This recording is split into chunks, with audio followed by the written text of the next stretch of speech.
찬송가 35장으로 찬송하겠습니다. 35장 찬송입니다.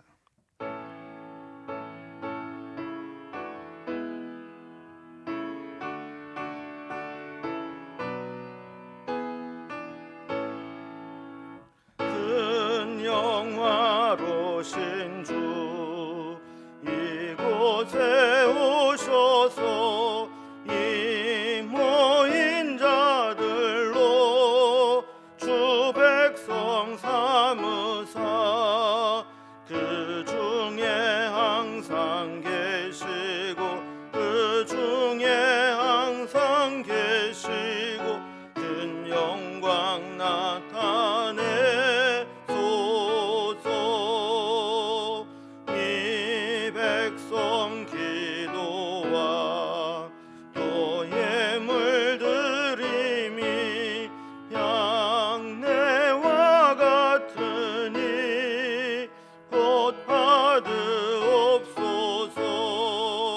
주 예수 크신 복음을 주 예수 크신 복음을 만 백성 듣게 하소서. 또 우리 자손들 다 주를 기리고 저 성전 돌같이 기나게 하소서. 주 구원하신 능력을 주 구원하신 능력을 늘 끝날까지 주소서. 주 믿는 만민이 참 진리 지키며 옛 성도들 같이 주 찬송하다가 저 천국 보좌 앞에서 저 천국 보좌 앞에서 늘 찬송하게 하소서.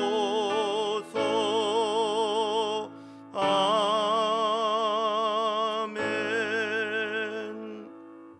아멘.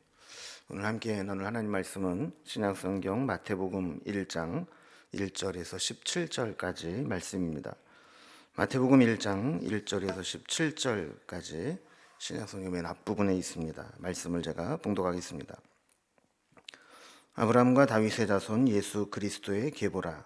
아브라함이 이삭을 낳고 이삭은 야곱을 낳고 야곱은 유다와 그의 형제들을 낳고 유다는 다말에게서 베레스와 세라를 낳고 베레스는 헤스론을 낳고 헤스론은 람을 낳고 람은 아비나답을 낳고 아미나답은 나손을 낳고 나손은 살몬을 낳고 살몬은 라합에게서 보아스를 낳고 보아스는 룻에게서 오벳을 낳고 오벳은 이새를 낳고 이새는 다윗 왕을 낳으니라. 다윗은 우리아의 아내에게서 솔로몬을 낳고 솔로몬은 르호보암을 낳고 르호보암은 아비야를 낳고 아비야는 아사를 낳고 아사는 여호사밧을 낳고 여호사밧은 요람을 낳고 요람은 우시야를 낳고 우시야는 요담을 낳고 요담은 아하스를 낳고 아하스는 히스기야를 낳고 히스기야는 므낫세를 낳고 므낫세는 아몬을 낳고 아몬은 요아스를 낳고 바벨론으로 사로잡혀 갈 때 요시야는 여호그냐와 그의 형제들을 낳으니라. 바벨론으로 사로잡혀 간 후에 여고냐는 스알디엘을 낳고 스알디엘은 수룹바벨을 낳고 수룹바벨은 아비웃을 낳고 아비웃은 엘리야김을 낳고 엘리야김은 아소르를 낳고 아소르는 사독을 낳고 사독은 아킴을 낳고 아킴은 엘리옷을 낳고 엘리옷은 엘르아사를 낳고 엘르아살은 mat단을 낳고 mat단은 야곱을 낳고 야곱은 마리아의 남편 요셉을 낳았으니 마리아에게서 그리스도라 칭하는 예수가 나시니라. 그런즉 모든 대수가 아브라함부터 다윗까지 14대요 다윗부터 바벨론으로 사로잡혀 갈 때까지 14대요 바벨론으로 사로잡혀 간 후부터 그리스도까지 14대더라. 아멘. 오늘부터 부활주일까지 마태복음 말씀을 묵상하게 됩니다. 예수님의 오심부터 부활하신 주님까지 마태는 어떻게 기록하고 있는지 마태복음을 통해서 살펴보게 됩니다. 마태복음의 저자는 마태죠. 예수님의 12제자 중 하나로 세리 출신으로 레위라고도 부르는 사람입니다. 이 마태가 예수님에 대한 행적과 또 복음을 제자로서 옆에서 지켜보면서 있었던 일들을 기록한 책이 마태복음입니다. 주로 독자들은 아직 예수님을 알지 못하고 믿지 않는 유대인 공동체를 대상으로 쓴 복음서입니다. 마태복음의 더 자세한 내용은 유튜브 마태복음 성경 개요 영상을 보시면 잘 알 수 있습니다. 그래서 마태는 예수님을 소개할 때 유대인들이 너무나 잘 알고 있는 이스라엘 민족의 족보로부터 시작합니다. 신앙 공동체의 뿌리인 아브라함부터 메시아로 오시겠다고 약속한 다윗의 자손임을 밝히고 있는 것이죠. 특히 구약의 족보로부터 새로운 시대로 또 신약의 예수님에게로 어떻게 연결되는지를 설명하고 있습니다. 이 족보는 자연스럽게 한 인물에게 초점이 맞춰져 가고 있는데 그가 바로 그리스도로 오신 예수님 이야기입니다. 오늘 본문을 단락별로 구분을 해보면 예수님의 족보를 이야기하면서 아브라함부터 다윗까지 첫 번째 단락으로 나눠주고 두 번째 단락은 다윗부터 포로로 사로잡혀 갈 때까지의 인물들을 기록하고 있습니다. 그리고 12절에서 17절까지 세 번째는 포로로 잡혀간 때부터 예수님에 이르기까지 전부 14대씩 돼 있다라는 내용으로 되어 있습니다. 그럼 먼저 첫 번째 단락입니다. 아브라함부터 다윗까지 이야기입니다. 복음서마다 복음서를 시작하는 관점이 다릅니다. 마가복음 같은 경우는 곧바로 예수님의 사역과 예수님의 선언으로 시작을 합니다. 누가복음은 누가가 왜 이 글을 쓰게 됐는지 그 목적이 무엇인지를 밝히는 저술 동기와 기록 목적으로 시작을 합니다. 요한복음은 신적 기원을 신학적으로 설명하면서 로고스 신학으로 시작을 하죠. 그런데 마태복음은 유대인들이 여기는 족보로부터 시작을 합니다. 이 족보는 단순한 혈통을 나열하는 것이 아니고 이 족보를 통해 하나님이 어떤 계획을 가지고 계시고 족보의 끝에 오신 예수님이 어떤 분인가를 드러내는데 목적이 있습니다. 이 계보의 주인공은 예수 그리스도이신데 이 족보의 가장 중요한 기원으로 아브라함과 다윗의 뿌리를 둔 족보로 설명을 합니다. 예수님의 족보는 중요한 핵심 인물과 사건이 있습니다. 아브라함 같은 경우는 이스라엘의 믿음의 조상이죠. 이스라엘 역사의 출발점, 시작점이라고 한다면 다윗은 이스라엘 역사의 최고의 전성기를 의미합니다. 반면에 바벨론의 포로로 끌려갔다, 나라가 망하고 포로로 끌려갔다라고 하는 것은 이스라엘 역사의 최악의 시기, 최저점을 의미한다고 볼 수 있습니다. 이렇게 최고의 전성기를 보내고 최악의 상황에 이른 자들에게 하나님께서 예비하신 구원이 있는데 그 구원의 역사가 예수 그리스도를 통해서 시작된다라는 것을 보여주는 것이죠. 그래서 1절을 말씀을 보면 아브라함과 다윗의 자손 예수 그리스도의 계보라 그랬는데 이 계보는 족보를 의미합니다. 이 족보가 어떻게 구성되어 있는가 17절에 보면 그런즉 모든 대수가 아브라함부터 다윗까지 14대요 다윗부터 바벨론으로 사로잡혀 갈 때까지 14대요 바벨론으로 사로잡혀 간 후부터 그리스도까지 14대더라 그랬습니다. 예수님의 전체적인 족보를 이렇게 보면 예수님 계보는 크게 세 단계로 이루어져 있는데 각 단계별로 14대씩 이루고 있다라는 것을 보게 됩니다. 그래서 맨 위에 보면 아브라함부터 다윗까지 14대로 되어 있고 2대 두 번째 단을 보면 다윗부터 요시야까지 2대가 되어 있고 세 번째는 여고냐 포로기부터 예수님에 이르기까지 이렇게 총 14대씩 세 단으로 이루어져 있다라는 것을 보게 됩니다. 자, 이 족보를 이렇게 14대씩 한 데는 이유가 있습니다. 그것은 예수님께서 다윗의 자손으로 오실 메시아이기 때문에 유대인들이 사용하던 게마트리아 용법을 통해서 이 예수님의 오심을 증명하려고 했던 것이죠. 그래서 아라비아 숫자가 통용되기 전까지 숫자를 표기하는 방법들은 이 알파벳에다가 숫가를 부여해서 그것을 숫자처럼 사용하는 겁니다. 그래서 다윗에 해당되는 이제 히브리어의 알파벳을 보면 4 더하기 6 더하기 4가 됩니다. 다윗의 이름의 숫자 값은 14가 되는 것이죠. 이렇게 다윗을 연상하도록 14대씩 구분을 지어서 정리한 겁니다. 지금 우리가 볼 때는 이게 뭐 신기한 것처럼 보이지만 이런 게마트리아 용법은 유대인들에게는 흔히 하는 방법이었고, 또 다윗 그러면 14라는 숫자가 바로 머릿속에 입력이 되는 그런 상황이었기 때문에 이렇게 기록을 한 것이죠. 잠시 후에 살펴보겠지만 구약에는 있지만 마태복음의 족보에는 없는 사람들이 있습니다. 자, 이렇게 된 이유는 뭐냐면 의도적으로 마태는 14라고 하는 것을 맞추려고 일부러 생략을 하기도 했다라는 것을 알게 되죠. 자, 그래서 오늘 이제 1절부터 6절까지는 첫 번째 단계로 아브라함부터 다윗까지 14대를 기록하고 있습니다. 그래서 2절부터 6절 앞절까지입니다. 이걸 좀 도표로 좀 살펴보면 아브라함부터 다윗까지 족보가 나오게 됩니다. 1, 2, 3, 4 해서 아브라함이 1이고 다윗이 14로 이렇게 순번이 정해져 있죠. 그래서 아브라함부터 이삭, 야곱, 유다, 베레스, 헤스론, 람, 아미나답, 나손, 살몬, 보아스, 오벳, 이세, 다윗, 이렇게 해서 총 14대가 기록되어 있습니다. 이 족보의 전체적인 특징은 다 정리한 후에 나중에 좀 살펴보도록 하겠습니다. 이제 두 번째 단락은 이제 다윗부터 포로기까지 두 번째 14대를 가리키고 있습니다. 6절 후반부부터 11절까지 있습니다. 이 두 번째 단계 역시 다윗부터 요시야 때까지 14대를 기록하고 있죠. 또 도표로 좀 살펴보면 다윗부터 요시야까지 족보가 나옵니다.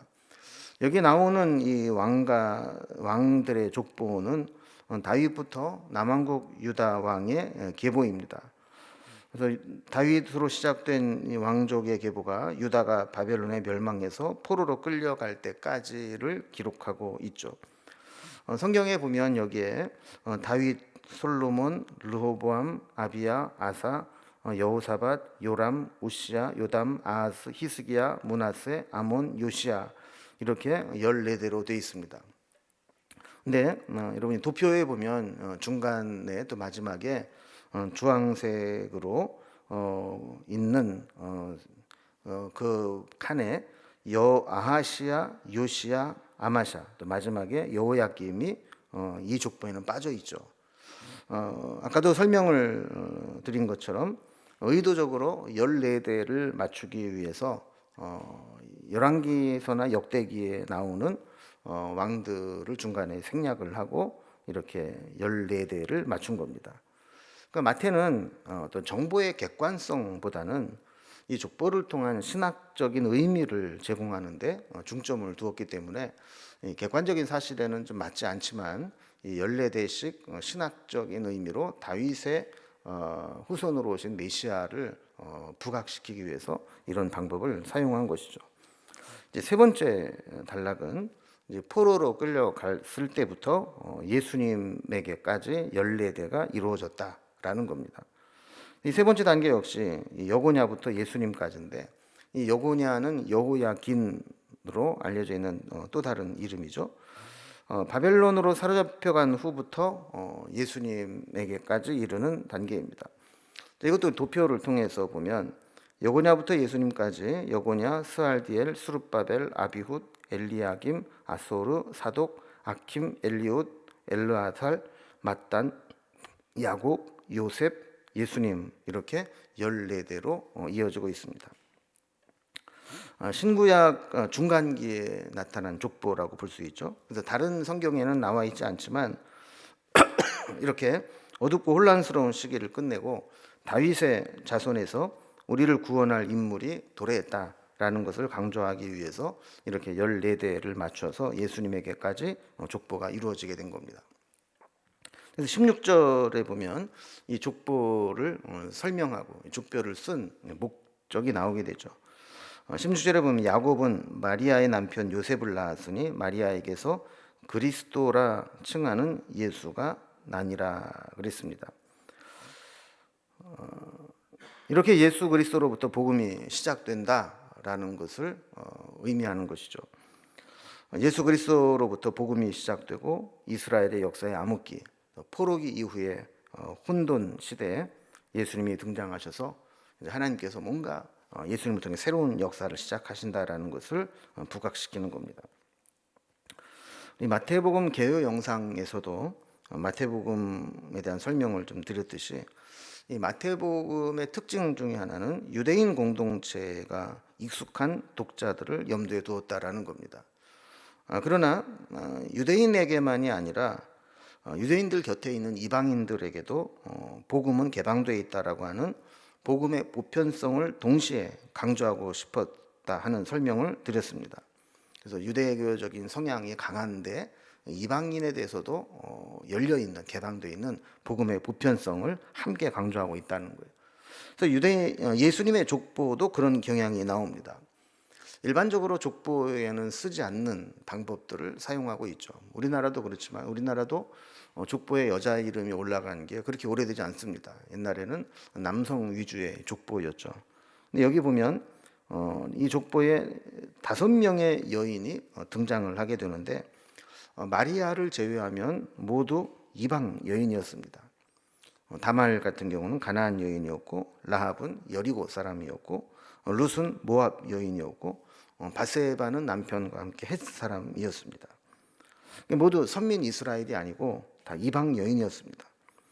게다가 다 문제도 많아 보이는 여인들입니다. 다말은 시아버지 유다와 사이에서 아들을 낳은 자입니다. 라합은 여리고성의 기생이었다라고 기록합니다.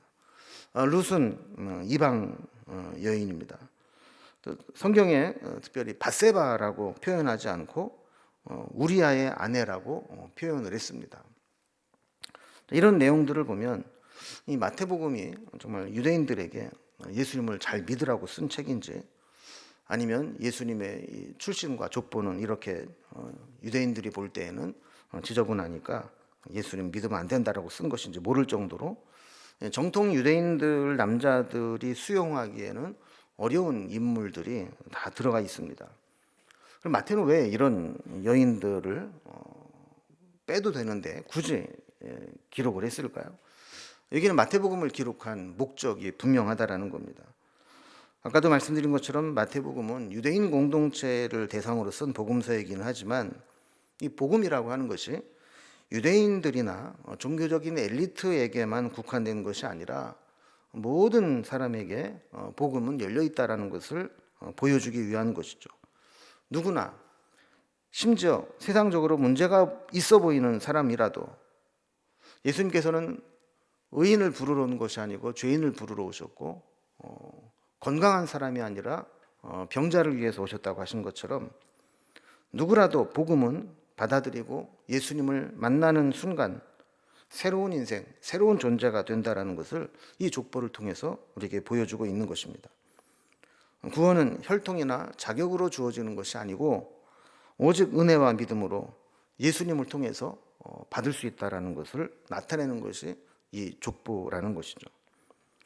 오늘 예수님의 이 족보를 살펴보면서 중요한 것은 우리도 예수님을 만나느냐, 우리의 역사 가운데, 우리의 계보 가운데, 우리의 인생 가운데, 우리의 가문 가운데 예수님이 오시기만 한다면 우리의 힘들고 어렵고 실패하고 또 다른 사람들에게 이야기하기 불편하고 또 창피스러운 일들이 있다 할지라도 그 속에서 하나님은 새롭게 역사하신다는 것을 이 복음서에 나타난 족보를 통해서 우리에게 보여주시는 것이죠. 여러분, 오늘 마태복음을 시작하면서 이스라엘 역사와 신약을 잇는 그 복음서의 처음을 이렇게 족보를 통해서 예수님은 하늘에서 뚝 떨어지신 분이 아니고 구약부터 이렇게 예고되고 예언되고 이스라엘 백성들이 기다리고 사모하면서 준비했던 그 메시아로 오셨다는 사실을 강조하고 있는 것입니다. 오늘 우리의 삶 가운데도 예수님이 찾아오셔서 우리의 삶을 변화시켜 주시는 은혜가 있기를 주님의 이름으로 기원합니다. 기도하겠습니다. 하나님 아버지, 오늘부터 마태복음의 말씀을 살펴보게 해주시니 감사합니다. 예수님께서 어떤 배경을 가지고 오셨는지 우리가 잘 알게 해주시고, 아브라함부터 시작된 이스라엘 역사 가운데 그들이 사모하고 고대했던 메시아로 오심을 저희들이 믿습니다.